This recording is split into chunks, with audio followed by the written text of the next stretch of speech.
tungkol dun sa Binalio landfill at saka yung Rizal Provincial landfill collapses. Nandito po ba yung DNR Region 4A, Mr. Chair? Yes, sir.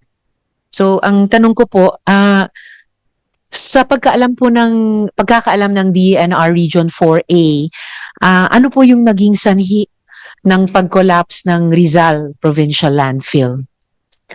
Thank you so much, Mr. Chair, Senator Lisa.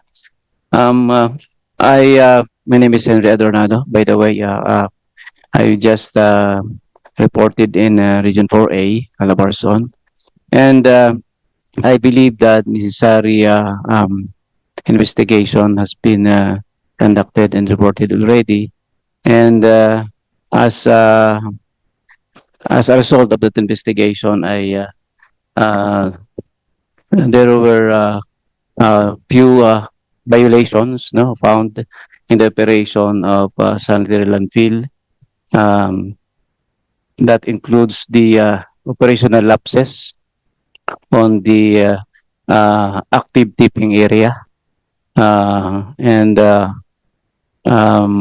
caused by the operations involving some equipments, Madam Chair. Salamat, Sir Adornado. I-follow up ko yan a little later. Pero tanungin ko rin po muna, on behalf of Mr. Chair, yung DNR Region 7, nandito rin po ba sila? Ang tanong ko naman po sa inyo, sir, ano naman po yung mga sanhi ng pagguho o pag-collapse dun sa Binaglio landfill? Salamat, sir. Ano pa lang pangalan niyo ulit, sir? Attorney John Edward Ang po, EMB Regional Director po for Region 7. Okay. Attorney John Edward Ang. Okay, sir. Bukod dun sa frequent earthquake activities tapos yung inundation ng Typhoon Tino, kasi hindi naman first time nagkakaroon ng lindol o bagyo sa Cebu, bukod dun sa yung usapin ng maraming leachate, meron pa bang internal dun sa Binaglio landfill na nung nagsalubong dun sa madalas na lindol at sa inundation ng Typhoon Tino was also contributing factor dun sa pag-collapse? Base po dun sa initial assessment ng aming mga kasama sa central office na rin po from Solid Waste Management Division, yun lang po yung pinaka-main contributors na nakita po natin na identify. So, yun po yung so far ng region nyo at saka ng main office na identify. Yung follow-up question ko po dyan, Attorney Ang, at pati sa NSWMC, kasi po nung 2023, ang COA nag-release po ng performance audit kung saan sinabi nila na yung rate of waste disposal coupled nung pagkukulang sa waste diversion facilities, so kumbaga internal na ito sa Binaglio landfill, might have placed the Binaglio landfill in critical condition o sa lingwahe ng COA nun, at risk of running out of capacity according to the standard of regulation for future wastes in the short run. So, ang impression ko po dyan, Attorney, hindi naman pala nagkulang sa babala tungkol sa Binaglio. So, tanong ko po, siguro hindi lamang sa inyo, Attorney Ang, pero sa NSWMC, Sec, nandito po ba yung NSWMC? They are represented, Mr. Chair. They are Yes. represented here. Yes, sir. Sino pong sa NSWMC? Or kung wala sila, Sec, sa inyo ko na lang itatanong. What's the question? Yes, sir. Sec, salamat po. So, ang tanong po ay, kasi hindi naman pala nagkulang ng warning sa Binaglio. So, ilang landfill pa po ang may advice na mapanganib na yung sitwasyon sa Cebu man at sa buong Pilipinas? As early as January, the EMB Central Office sent out a memorandum, Mr. Chair, to all regional offices to conduct an assessment of the current situation of all operational landfills.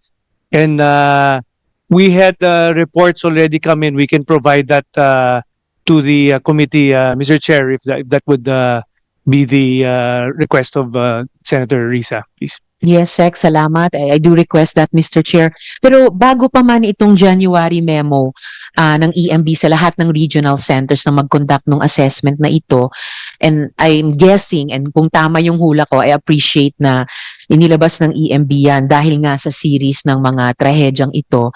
Pero bago pa man, I mean, tulad nung sa Binahliw, 2023 pa yung warning ng COA, alam po ba ng DENR Central Office kung ilang all over the country yung mga landfills na may advice na delikado na yung sitwasyon nila? Because we know of the Binahliw, isa yon. Pero all over the country, ilan po ang may warning na po? Just to be accurate, Mr. Chair, we will submit the report written, but offhand there were 5 that were identified being under imminent danger on the possible cause of fire also, Mr. Chair. Pero itong 5 in-identify, Sec, ay identified by the assessment of the regional offices in response sa memo ng EMB. Or this was before the memo of EMB in January. This was after the memo was issued, Mr. Chair. Okay po, Sec.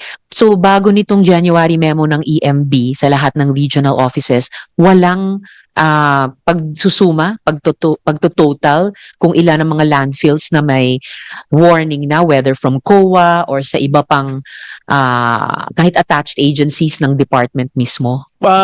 Mr. Chair, if I may, we will just collate all, but the regions would have that data. We will just collate that data, as you mentioned, Mr. Chair, prior to the memo issued. Salamat po.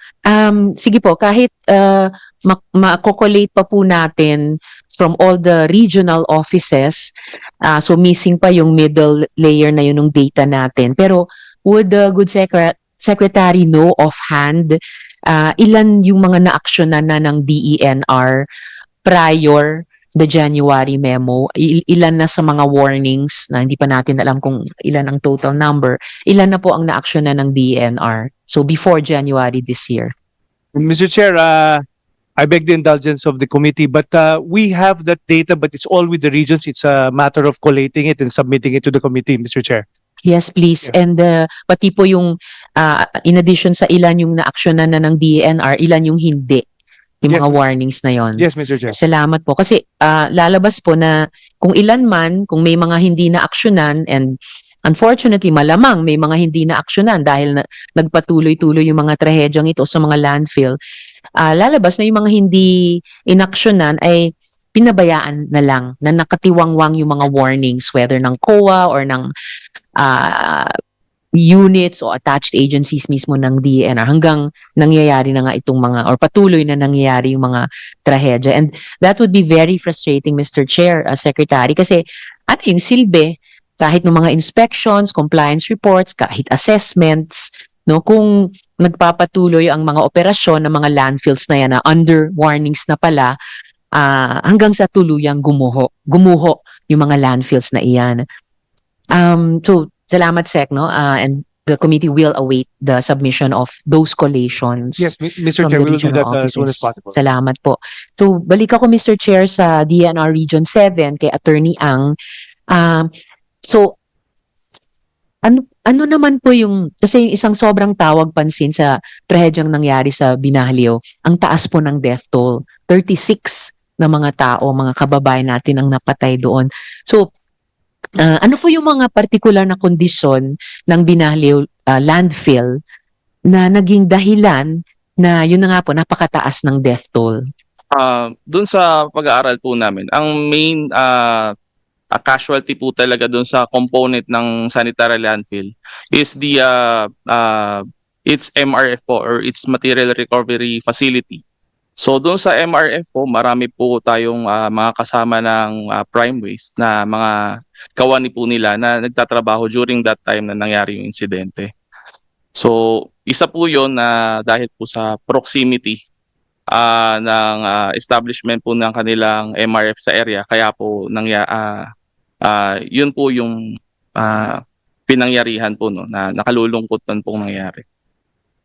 So, you're telling the committee, attorney, na ang karamihan ng 36 na namatay ay hindi dun mismo on top of the landfill, pero sa materials recovery facilities. Akala ko po yung mga MRFs ay usually nakahiwalay po sa main landfill dahil nakatayo po, in fact, itinatayo, pinatatakbo ng mga LGUs.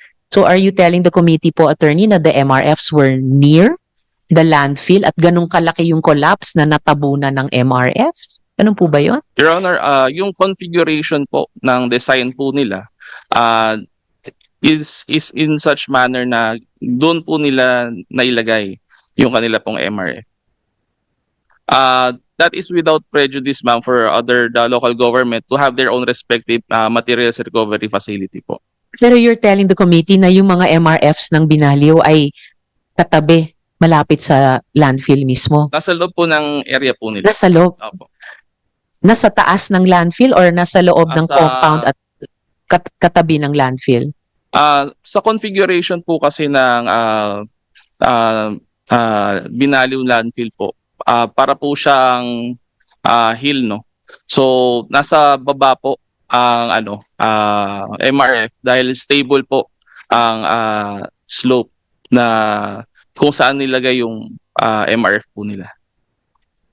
Pero stable po ba talaga? Hindi lang yung MRFs, kundi yung landfill per se. Kasi hindi po kaya dahil halo-halo o unsegregated yung mga waste, kaya unstable yung Binaliw bago pa yung collapse. Ibig sabihin, naghahalo yung mga soft biodegradables at yung mga mabigat na durables o non-biodegradable.